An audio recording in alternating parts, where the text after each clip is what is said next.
Chapter 36. The daylight came. I rose at dawn.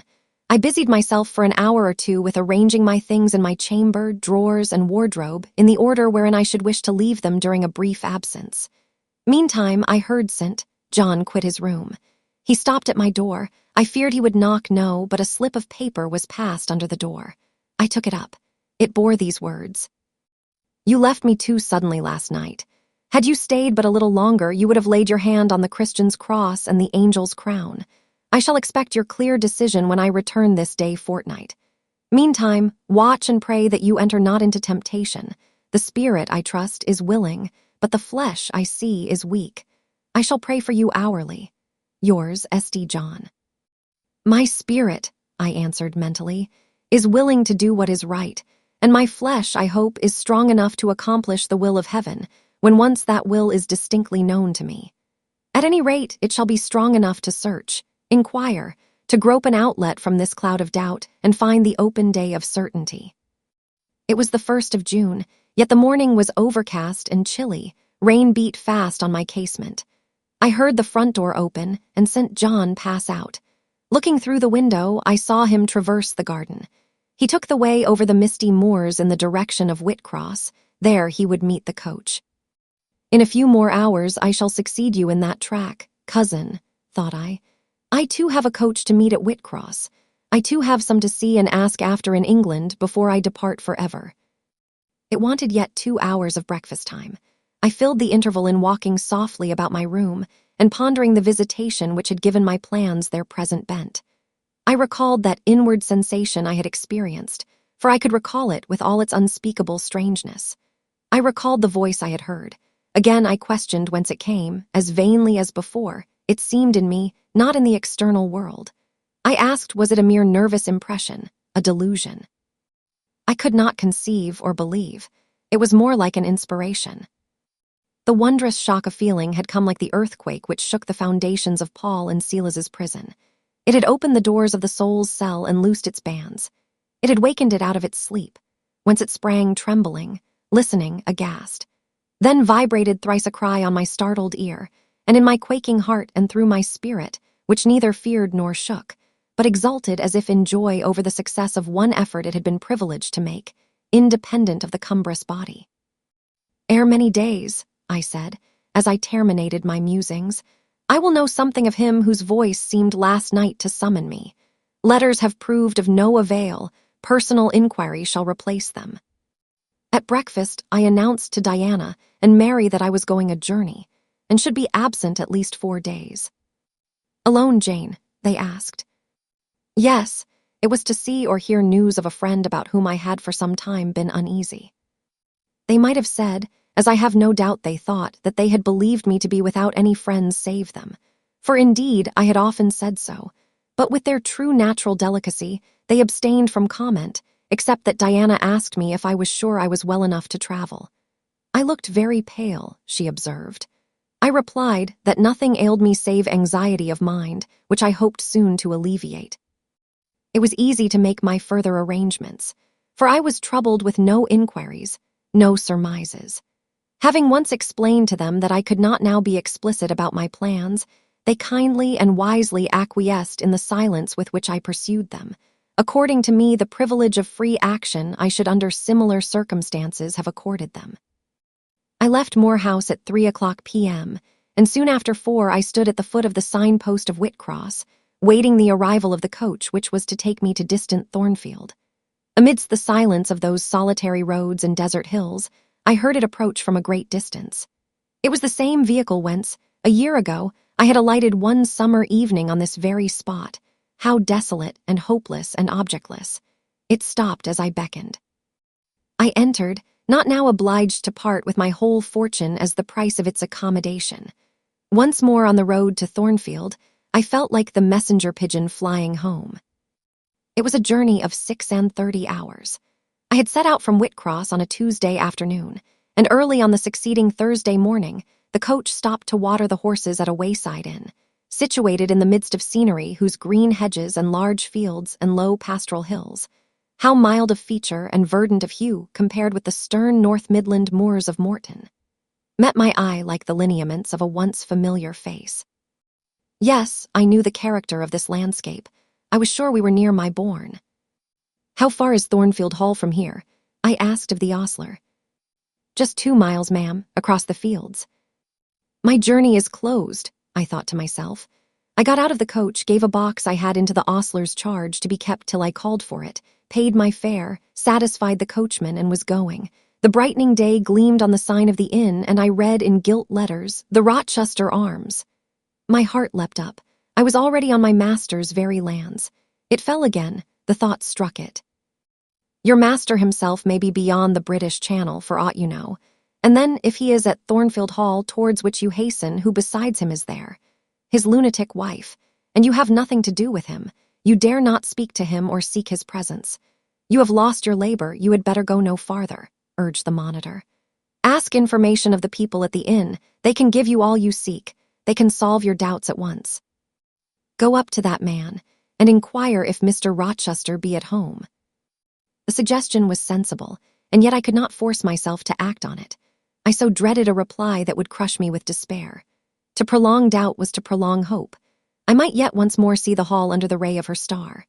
There was the stile before me, the very fields through which I had hurried, blind, deaf, distracted with a revengeful fury tracking and scourging me, on the morning I fled from Thornfield.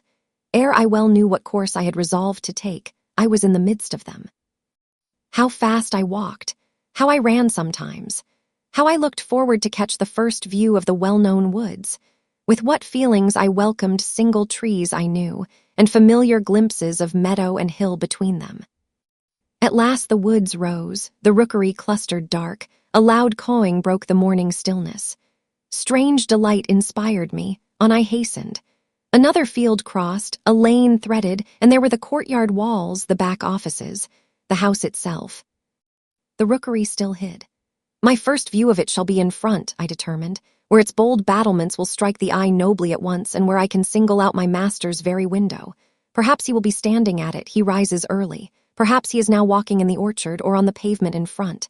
Could I but see him? But a moment. Surely in that case I should not be so mad as to run to him. I cannot tell, I am not certain. And if I did, what then? God bless him. What then? Who would be hurt by my once more tasting the life his glance can give me? I rave. Perhaps at this moment he is watching the sun rise over the Pyrenees, or on the tideless sea of the south.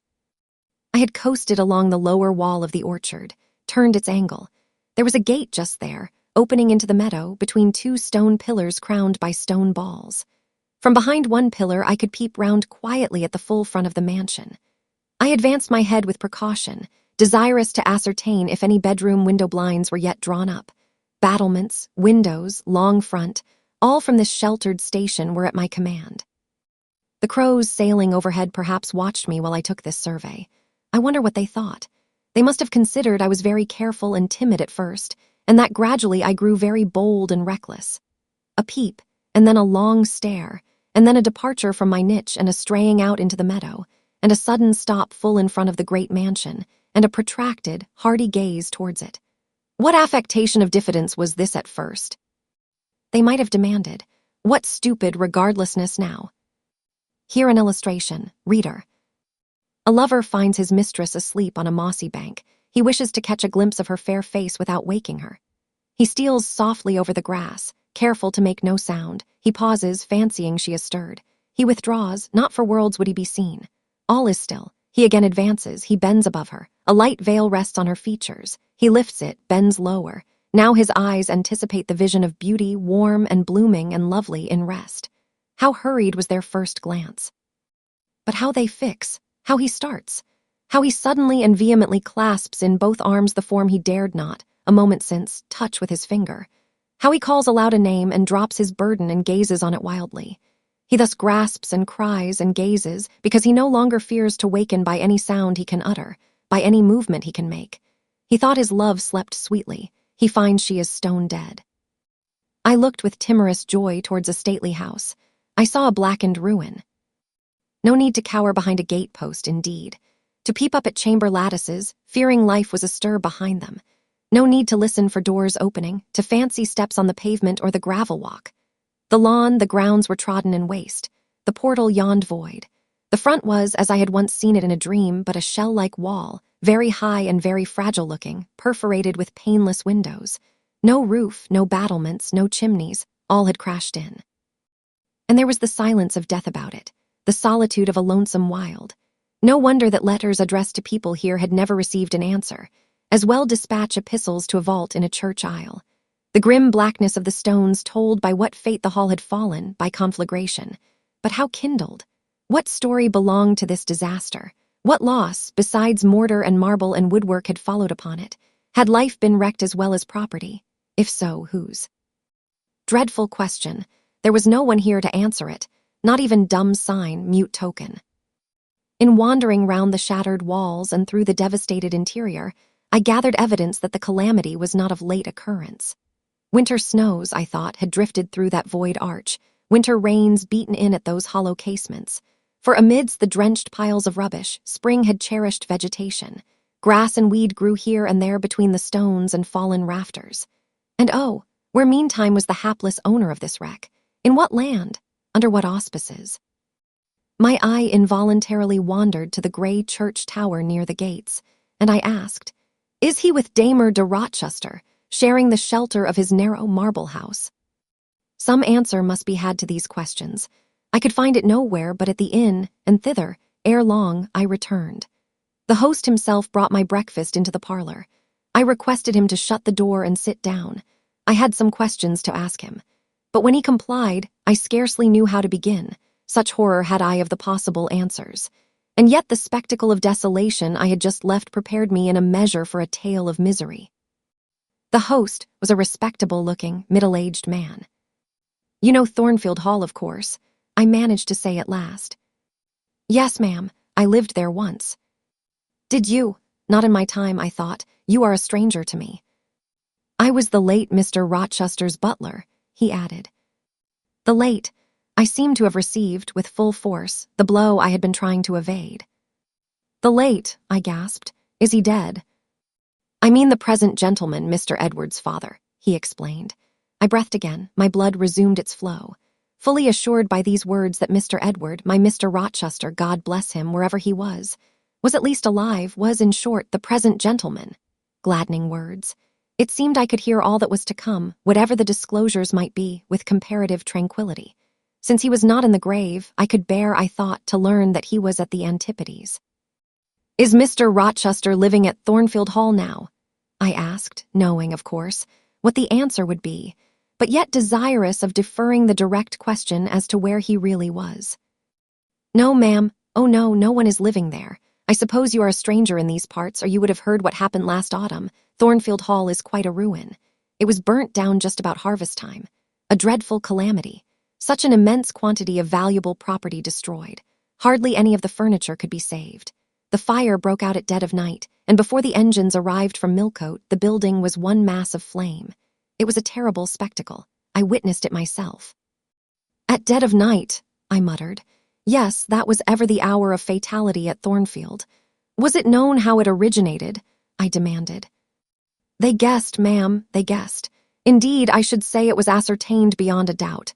You are not perhaps aware," he continued, edging his chair a little nearer the table and speaking low, "that there was a lady, a lunatic, kept in the house." "I have heard something of it." "She was kept in very close confinement, ma'am. People even for some years was not absolutely certain of her existence. No one saw her. They only knew by rumor that such a person was at the hall, and who or what she was it was difficult to conjecture. They said Mr. Edward had brought her from abroad, and some believed she had been his mistress. But a queer thing happened a year since, a very queer thing." I feared now to hear my own story. I endeavored to recall him to the main fact. "And this lady?" "This lady, ma'am," he answered, "turned out to be Mr. Rochester's wife. The discovery was brought about in the strangest way. There was a young lady, a governess at the hall, that Mr. Rochester fell in." "But the fire," I suggested. "I'm coming to that, ma'am, that Mr. Edward fell in love with. The servants say they never saw anybody so much in love as he was. He was after her continually. They used to watch him. Servants will, you know, ma'am, and he set store on her past everything. For all, nobody but him thought her so very handsome. She was a little small thing, they say, almost like a child. I never saw her myself, but I've heard Lee, the housemaid, tell of her. Lee liked her well enough. Mr. Rochester was about 40, and this governess not 20. And you see, when gentlemen of his age fall in love with girls, they are often like as if they were bewitched. Well, he would marry her. You shall tell me this part of the story another time, I said. But now I have a particular reason for wishing to hear all about the fire. Was it suspected that this lunatic, Mrs. Rochester, had any hand in it? You've hit it, ma'am. It's quite certain that it was her, and nobody but her, that set it going. She had a woman to take care of her called Mrs. Poole, an able woman in her line and very trustworthy, but for one fault, a fault common to a deal of them nurses and matrons.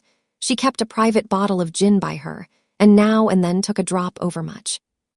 It is excusable, for she had a hard life of it, but still it was dangerous, for when Mrs. Poole was fast asleep after the gin and water, the mad lady, who was as cunning as a witch, would take the keys out of her pocket, let herself out of her chamber, and go roaming about the house, doing any wild mischief that came into her head. They say she had nearly burnt her husband in his bed once, but I don't know about that. However, on this night, she set fire first to the hangings of the room next her own, and then she got down to a lower story and made her way to the chamber that had been the governess's. She was like as if she knew somehow how matters had gone on and had a spite at her, and she kindled the bed there, but there was nobody sleeping in it, fortunately. The governess had run away 2 months before, and for all Mr. Rochester sought her as if she had been the most precious thing he had in the world, he never could hear a word of her, and he grew savage, quite savage on his disappointment. He never was a wild man, but he got dangerous after he lost her. He would be alone, too. He sent Mrs. Fairfax, the housekeeper, away to her friends at a distance, but he did it handsomely, for he settled an annuity on her for life, and she deserved it. She was a very good woman. Miss Adele, a ward he had, was put to school. He broke off acquaintance with all the gentry and shut himself up like a hermit at the Hall. What, did he not leave England? Leave England? Bless you, no. He would not cross the door-stones of the house, except at night, when he walked just like a ghost about the grounds and in the orchard as if he had lost his senses, which it is my opinion he had. For a more spirited, bolder, keener gentleman than he was before that midge of a governess crossed him, you never saw, ma'am. He was not a man given to wine, or cards, or racing, as some are, and he was not so very handsome, but he had a courage and a will of his own, if ever man had. I knew him from a boy, you see, and for my part, I have often wished that Miss Eyre had been sunk in the sea before she came to Thornfield Hall. Then Mr. Rochester was at home when the fire broke out. Yes, indeed was he, and he went up to the attics when all was burning above and below, and got the servants out of their beds and helped them down himself, and went back to get his mad wife out of her cell. And then they called out to him that she was on the roof, where she was standing, waving her arms above the battlements and shouting out till they could hear her a mile off. I saw her and heard her with my own eyes. She was a big woman and had long black hair. We could see it streaming against the flames as she stood. I witnessed, and several more witnessed, Mr. Rochester ascend through the skylight onto the roof. We heard him call Bertha. We saw him approach her. And then, ma'am, she yelled and gave a spring, and the next minute she lay smashed on the pavement. Dead. Dead. Aye, dead as the stones on which her brains and blood were scattered. Good God. You may well say so, ma'am. It was frightful. He shuddered. And afterwards, I urged. Well, ma'am, afterwards the house was burnt to the ground. There are only some bits of walls standing now. Were any other lives lost? No, perhaps it would have been better if there had. What do you mean? Poor Mr. Edward, he ejaculated. I little thought ever to have seen it. Some say it was a just judgment on him for keeping his first marriage secret and wanting to take another wife while he had one living. But I pity him, for my part. You said he was alive, I exclaimed. Yes, he is alive, but many think he had better be dead. Why, how? My blood was again running cold. Where is he? I demanded. Is he in England? Aye, he's in England. He can't get out of England, I fancy. He's a fixture now. What agony was this? and the man seemed resolved to protract it. "He is stone blind," he said at last. "Yes, he is stone blind, is Mr. Edward." I had dreaded worse. I had dreaded he was mad. I summoned strength to ask what had caused this calamity. "It was all his own courage, and a body may say, his kindness, in a way, ma'am. He wouldn't leave the house till everyone else was out before him. As he came down the great staircase at last, after Mrs. Rochester had flung herself from the battlements, there was a great crash, all fell. He was taken out from under the ruins alive, but sadly hurt. A beam had fallen in such a way as to protect him partly, but one eye was knocked out, and one hand so crushed that Mr. Carter, the surgeon, had to amputate it directly. The other eye inflamed. He lost the sight of that also. He is now helpless, indeed, blind and a cripple." "Where is he? Where does he now live?" "At Ferndean, a manor house on a farm he has, about 30 miles off. Quite a desolate spot." "Who is with him?" "Old John and his wife. He would have none else. He is quite broken down, they say." "Have you any sort of conveyance?" "We have a chaise, ma'am, a very handsome chaise." "Let it be got ready instantly. And if your postboy can drive me to Ferndean before dark this day, I'll pay both you and him twice the hire you usually demand."